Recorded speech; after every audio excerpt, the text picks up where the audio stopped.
ese servicio está lleno, gloria a Dios. Qué chévere que estamos todos aquí. Bienvenidos todos a la casa de Dios. Me escucho así como un poquito encajonado, ¿se puede? ¿Sí? Me desencajono. Vamos a orar. Amado Dios, quiero darte gracias porque me das la oportunidad de ser tu instrumento, Señor. Bendíceme y que yo pueda recibir tu iluminación y que mi mente y mi lengua y todo mi ser se conecten a tu Santo Espíritu, Señor, para que yo pueda traer el mensaje que tú quieres darle a los hermanos de esta congregación. En el nombre de Jesús, amén. ¿Quién vive? Y a su nombre, y a su pueblo, amén. Amén. Vamos a sacar a los niños, ¿verdad? Ya me había emocionado. ¿Dónde están los niños, los pequeños de casa? ¿Dónde está Jeremías? ¿Allá? ¡Qué bien! ¿A quién le gustaría orar por los niños? ¿Alguien que espontáneamente se levante y haga una oración por los niños? Todos a la vez, no, uno solo.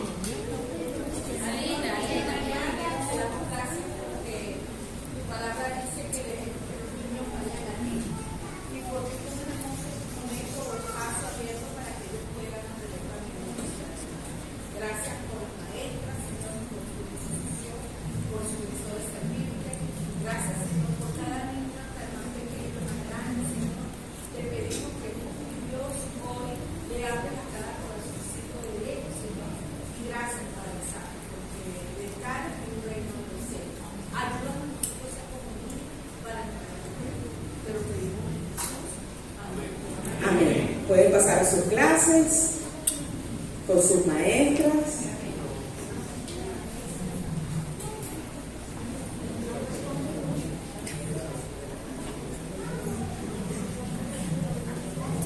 ¿Cuántos aquí están preparados para el regreso de Cristo? Bueno, eso sonó como flojito. Vamos a ver si al final de lo que escuchemos en la mañana de hoy puede sonar eso con más fuerza y seguridad. ¿Sí? Vamos a recapitular un poco lo que hemos venido estudiando, que es el tema de la venida del Señor y algunas de las implicaciones y de los acontecimientos que eso conlleva. Ya nuestros hermanos predicadores han venido trayendo ese mensaje.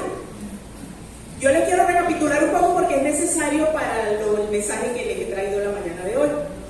En el capítulo 4, que lo trajo nuestra hermana Florcita, en el versículo 13 de esta carta, dice así: tampoco queremos, hermanos, que ignoréis acerca de los que duermen, para que no os entristezcáis como a los otros que no tienen esperanza. ¿A quién creen ustedes que se refería Pablo cuando usa esa frase, a los que duermen? Tampoco quiero que sean como los que duermen.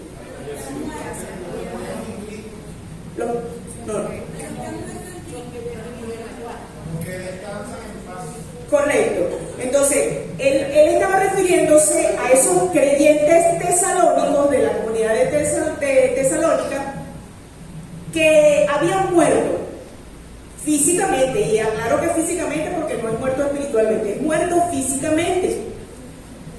De esta situación habían surgido algunos comentarios que preocupaban a los que estaban aún vivos y se preguntaban, bueno, ¿qué va a pasar con estas personas que han muerto en Cristo? Y existían esas inquietudes en aquel momento con respecto al regreso de Jesús.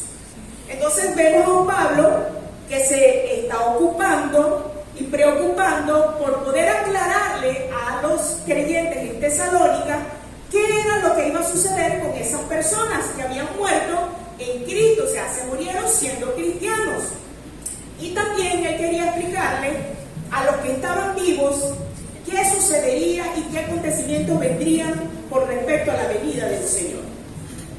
Y hago esta introducción porque he escuchado algunas inquietudes a lo largo de mi carrera cristiana, y me incluyo en ella, con respecto del tema de la muerte. A pesar de que personas son cristianas o somos cristianas, a veces nos hemos encontrado en el viacrucis de entender, bueno, ¿qué va a pasar? ¿Será que me voy a morir? ¿Qué va a pasar pasar conmigo? Me da miedo. Y nos da de repente un susto el tema, hablar de ese tema. Pero la buena noticia, hermanos, que yo les quiero dar, es que si usted está prestando atención a estas prédicas que han traído nuestros compañeros en las semanas anteriores, si usted está prestando atención a esto, lo más seguro es que usted esté renovando su esperanza en el regreso del Señor. Porque de eso se trata lo que venimos hablando. El Señor, hermanos, viene por su iglesia y lejos de que sea una preocupación para nosotros, debería ser causa de gozo y de regocijo. Porque ninguno de los acontecimientos que hemos venido hablando, sobre todo los que Flor explicó en su prédica, que se veían fuertes, ¿verdad? Y complicados a veces de entender, ninguno de esos acontecimientos por venir será de destrucción para nosotros, sus hijos. ¿Usted cree eso? Sí. Vamos a seguir viendo a ver si agarramos más fuerza con el camino. El Señor viene por su iglesia, pero aunque vengan acontecimientos fuertes, Él nos protege y su amor y su salvación está con los que han creído en Él. Amén. Entonces vamos a entrar al título de la prédica de hoy, que se llama Listos para el regreso del Señor. Seguimos con la primera carta a los Tesalonicenses y esta vez vamos a entrar en el capítulo 5, versículos 4 al 11, que dice: Mas vosotros, hermanos, no estáis en tinieblas, para que aquel día os sorprenda como ladrón. Porque todos vosotros sois hijos de luz e hijos del día. No somos de la noche, ni de las tinieblas. Por tanto, no durmamos como los demás, sino velemos y seamos sobrios. Pues los que duermen, de noche duermen, y los que se embriagan, de noche se embriagan. Pero nosotros somos del día, seamos sobrios, habiéndonos vestido con la coraza de fe y de amor, y con la esperanza de salvación como yelmo. Porque no nos ha puesto Dios para ira, sino para alcanzar salvación por medio de nuestro Señor Jesucristo, quien murió por nosotros, para que ya sea que velemos o que durmamos, vivamos juntamente con Él. Por lo cual, animaos unos a otros y edificaos unos a otros, así como lo hacéis. Lo que dice este texto es una continuación del tema que venimos desarrollando con respecto al regreso de Cristo y de cómo deben vivir los creyentes frente a la luz de esta expectativa que tenemos. El pastor Henry la semana pasada comenzó el capítulo 5, que estoy tratando yo hoy, en los primeros 3 versículos, y él hablaba del día del Señor, que es un término utilizado a lo largo de la Biblia para denotar un tiempo en el que Dios va a derramar su ira, y va a ser un tiempo horrible, va a ser un tiempo terrorífico. Esperemos de verdad que la gente corra a arrepentirse y a buscar de los caminos del Señor y no tenga que vivir esa experiencia. Ese tiempo va a ser para todo aquel que no haya creído en la obra de Jesús en la cruz. Y quiero aclarar que no solo para aquel que no ha creído en la obra de la cruz, que no se trata solo de creer, aunque la palabra dice que debemos creer en el Señor Jesucristo. Existen otros factores importantes, como arrepentirse, como convertirse a los caminos, como dejar los malos hábitos, como dejar el pecado, como abandonar las malas conductas. Entonces, si usted no ha creído en el Señor de corazón y de labios, es tiempo de que entienda de que el día que lo haga es porque también va a asumir el compromiso de buscar de Dios y de devolverse de las conductas pecaminosas. El versículo de la semana pasada necesito traerlo para poder concatenarlo con el versículo de hoy.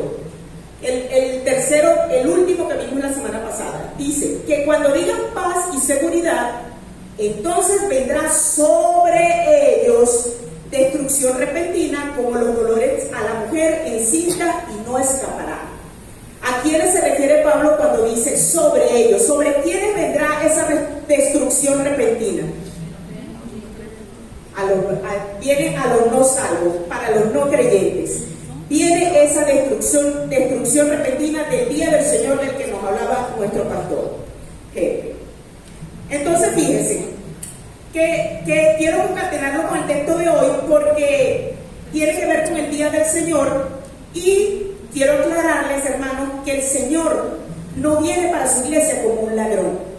Aunque algunas veces he escuchado a algunas personas decir: acuérdate que el Señor viene como ladrón en la noche, y como diciéndole a uno: prepárate. Pero ¿sabe algo? El Señor no viene para su iglesia como un ladrón, porque se supone que nosotros los creyentes estamos más que advertidos. La palabra de Dios de principio a fin nos advierte sobre la venida del Señor, ¿sí? Entonces nosotros deberíamos estar listos, deberíamos estar preparándonos, deberíamos estar apercibidos de esa circunstancia para estar listos para el regreso del Señor. Vamos a ver el estudio de la prédica de esta mañana en diferentes etapas, porque es largo el texto y quise separarlo. Vamos al versículo 4 y 5.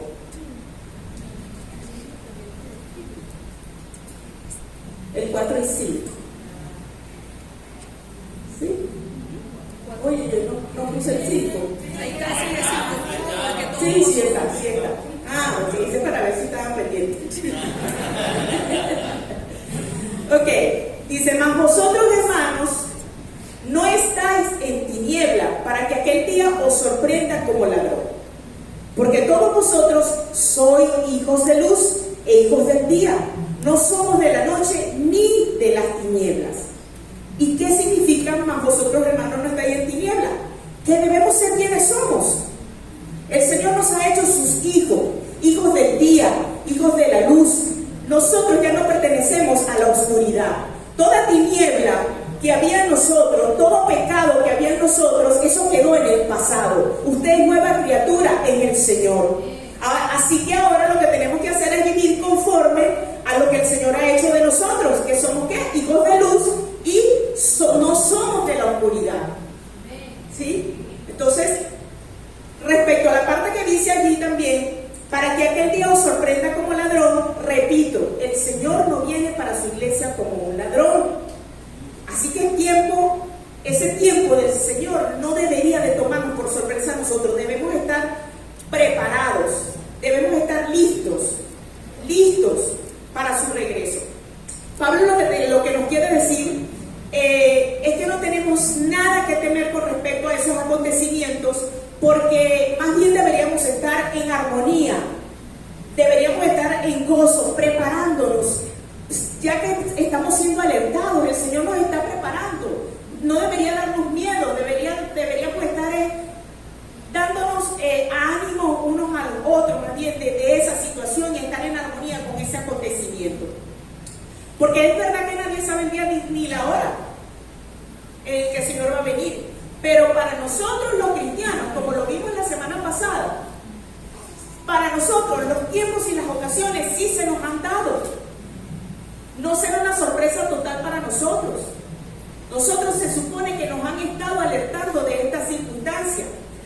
Ojo, pero para esos tiempos, si nosotros nos encontramos, si el Señor viniera hoy y el Señor no se encuentra en pecado, si el Señor no se encuentra en esos pecados que hemos visto las semanas anteriores, estando en inmoralidad sexual, en fornicación, en adulterio, en chisme, disensiones, celos, problemas matrimoniales, de pleitos en el hogar, todas esas cosas que el Señor detesta, entonces nosotros no estamos listos para el regreso del Señor.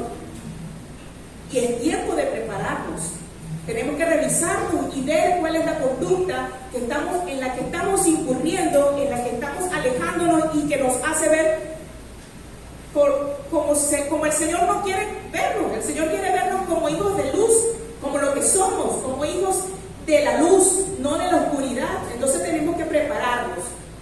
Y allí mismo en esos versículos dice, ¿qué significa que somos hijos de luz? Que los cristianos ya no somos, ya lo hemos dicho, parte de las tinieblas, y lo vemos en Colosenses 1, del 13 al 20, cuando dice que el cual nos ha librado de la potestad de las tinieblas y trasladado al reino de su amado Hijo. Los cristianos ya pertenecemos a un reino de luz. ¿Usted lo cree? Amén. Amén. Los cristianos ya pertenecemos a un reino de luz. En Primera de Pedro dice, en el capítulo 2, en el versículo 9 dice: mas vosotros sois, escuche, usted es linaje escogido, usted es real sacerdocio, usted es nación santa, usted es pueblo adquirido por Dios, para que anunciéis las virtudes de aquel que os llamó de las tinieblas a su luz admirable. Somos hijos de luz, no somos hijos de la oscuridad. Aquel que ha creído en el Señor Jesucristo es hijo de luz y no de las tinieblas.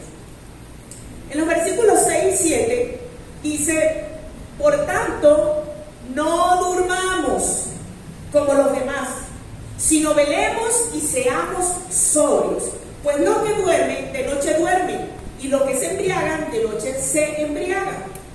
El arrebatamiento de la iglesia puede ocurrir en cualquier momento. Y por ello nosotros no deberíamos ser cristianos durmientes, los bellos durmientes. Y no hablo literal de estar dormidos con los ojos cerrados, ¿no? Sino hablo más de un letargo espiritual. Debemos mantenernos alertas y en nuestro sano juicio. No durmamos como los demás, dice allí. A diferencia de ese dormir del capítulo que hablamos primero al comenzar ahorita, del capítulo 4, aquí se refiere a quién. Cuando dice no durmamos como los demás, se refiere a los no creyentes. En aquel momento se dirigió que los que estaban durmiendo a los que estaban muertos en Cristo, pero ahora aquí se está refiriendo Pablo a los que están dormidos, aletargados, que son los no creyentes en el Señor. Y la palabra sobrio en estos versículos puede tener varios significados. El primero sería que lo pusiéramos literal, que nos encontremos sobrios de qué, de no tomar estimulantes como el alcohol, por ejemplo, o como las drogas. Eso pudiera ser una razón. Pero en este caso pudiéramos pensar que Pablo también lo que quiso decir es que no estuviéramos embriagados con el poder, por ejemplo, con el amor al dinero, con los placeres de este mundo, que nosotros estuviéramos pendientes más bien de las cosas del Señor. ¿Por qué? Porque una persona sobria, ¿qué es lo que busca el Señor? Que una persona sobria le dé el justo valor a las cosas. Una persona que está sobria está atenta, está velando y no se entusiasma mucho por los placeres de este mundo. Porque una persona que vive para solo disfrutar y para solo vivir la vida loca, imagínense, eso no puede ser lo que el Señor está esperando, porque no está enfocando su corazón en las cosas del Señor. Y ojo, no quiero decir que no se puedan distraer, que no nos podamos divertir, que no podamos ser apasionados. Por supuesto que tenemos que disfrutar de las cosas que también nos da la vida, que son sabrosas para disfrutar. Pero el problema aquí sería enfocar nuestra vida solo a vivir el placer terrenal y olvidar lo que el Señor nos está demandando a cada uno de nosotros.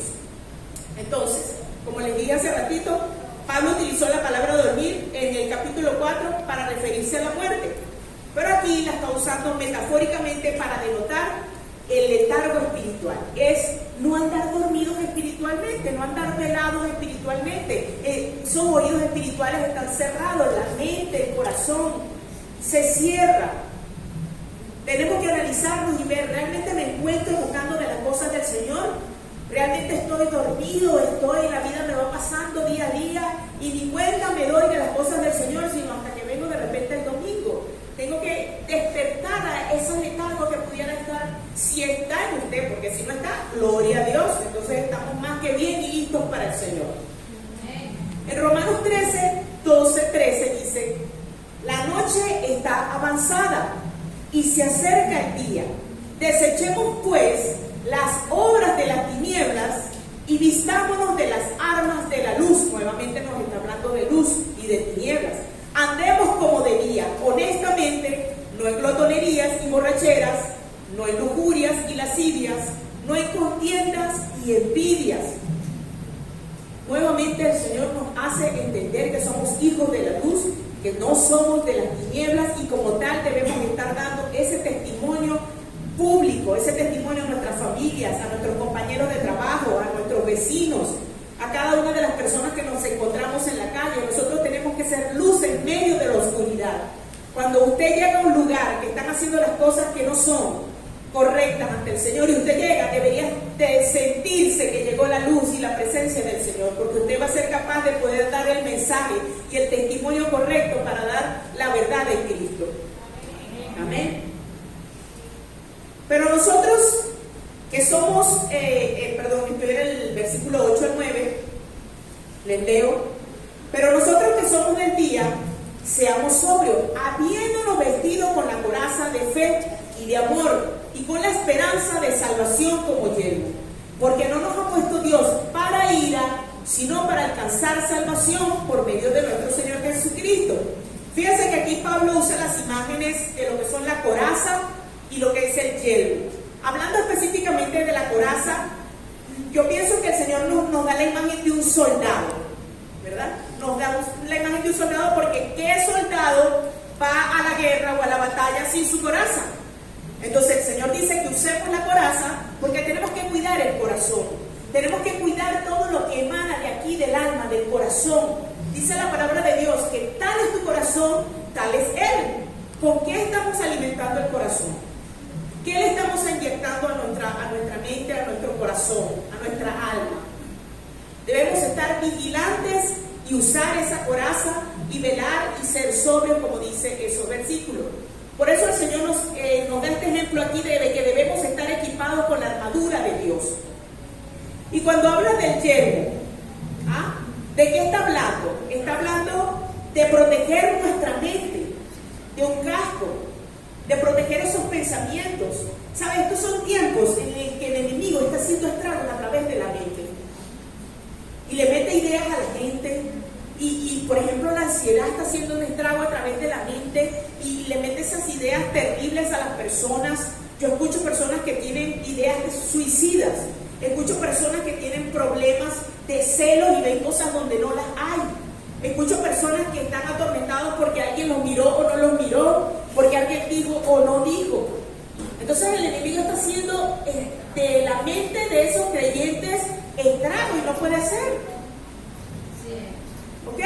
Entonces cuando dice la esperanza de salvación, y en este caso está representada por el yelmo, eso es lo que quiere decir, que debemos estar atentos en contra de las acechanzas del diablo con respecto a nuestros pensamientos, y no dejar que el diablo haga nido en nuestra cabeza, y que nosotros debamos sujetar esos pensamientos a la obediencia a Cristo. Eso es lo que nosotros debemos estar listos para la batalla. No solo debemos estar despiertos, sino listos también para la batalla, cubriéndonos con la coraza nuestro corazón y cubriéndonos con el yelmo nuestra mente. Eso es lo que el Señor está esperando para nosotros, que estemos atentos y alertas, listos para el regreso del Señor. Y en el versículo 9 dice: porque no nos ha puesto Dios para ira. Y ahí hablaba yo de la preocupación. ¿Qué pasa con esos acontecimientos futuros que se ven tan fuertes y apocalípticos? ¿Sí? Pero esta afirmación de que Dios no nos ha puesto para ira debe resultar clara para nosotros y para cualquier persona, porque está más que simple entenderlo. No nos ha puesto Dios para el día de la ira. Dios nos protege y nos seguirá protegiendo cualquiera sean las circunstancias por las que tengamos que atravesar y ver en el tiempo en el que Él venga por su iglesia. El Señor nos tiene bajo sus alas, Él nos tiene en el hueco de sus manos, Él nos tiene escondidos. Somos sus bebés. Cristo, hermanos, llevó nuestro castigo y juicio por nosotros. Así que deberíamos estar expectantes, con gozo, con ánimo, esperando ese regreso del Señor y el cumplimiento de cada una de esas cosas que van a acontecer. Y el versículo 10 dice: quien murió por nosotros, para que ya sea que velemos o que durmamos, vivamos juntamente con Él. Si nosotros hemos muerto para el tiempo en el que el Señor regrese, si estamos muertos en Cristo, o si estamos vivos, bajo cualquiera de esas dos, el Señor está con nosotros y viviremos con Él. Amén. Sea que velemos o que durmamos, nosotros vamos a estar con el Señor. porque nuestro encuentro con el Señor no depende de nuestras obras, depende de la salvación, de la gracia que Él ha implementado en nuestras vidas. Solo por gracia que nosotros somos salvos, solo por gracia el Señor nos va a arrebatar para estar en su presencia y vivir y reinar con Él. Amén. Y el versículo 11 dice: por lo cual animaos unos a otros y edificaos unos a otros, así como lo hacéis. Pablo ya les estaba diciendo a los tesalonicenses que lo estaban haciendo bien, que se estaban animando unos a los otros. Y esa debería ser una tarea común para nosotros, animarnos unos a los otros. No sabotear la fe del hermano, sino más bien estimularlo. Todo lo contrario, deberíamos ser de sostén, de fortalecimiento, los unos a los otros. No esperen que sean los pastores quienes llamen a un hermano que usted sabe que tiene necesidad de escuchar una palabra, a un hermano que tiene la necesidad de ser visitado. No espere que sea el pastor o los pastores que trabajan en esta iglesia para que sea el que lo haga. Levante el teléfono, llámelo, escríbale un mensaje, dele ánimo, fortalezcámonos mutuamente. Amén. Amén. Y ya para concluir, hermanos, yo les quiero preguntar: ¿creemos entonces que el regreso del Señor está cerca? Pero yo les voy a decir algo: no lo sabemos. Con certeza no lo sabemos. Pero lo anhelamos, pero no lo sabemos. Y como no lo sabemos, nosotros tenemos que estar preparados todos los días. Todos los días. Debemos estar alertas. Debemos estar limpiándonos constantemente. Porque en este momento no sabemos que el Señor viene o cuándo viene o cuándo no viene. Pero sí tenemos la certeza de que hoy aquí, el Señor está más cerca que cuando creímos, que cuando usted creyó, está más cerca de regresar. Y eso es algo que debe ser positivo para cada uno de nosotros. Nosotros no somos del mundo. Así que es tiempo, hermanos, de que nos separemos de todo motivo, de todo pensamiento, de toda acción que nos está alejando de estar alertas, sobrios, velando por el regreso del Señor. Entonces, ¿será cuando nuestro testimonio será correcto para poder llevar el mensaje a esa compañera, a ese compañero de trabajo, a esa prima, a ese familiar?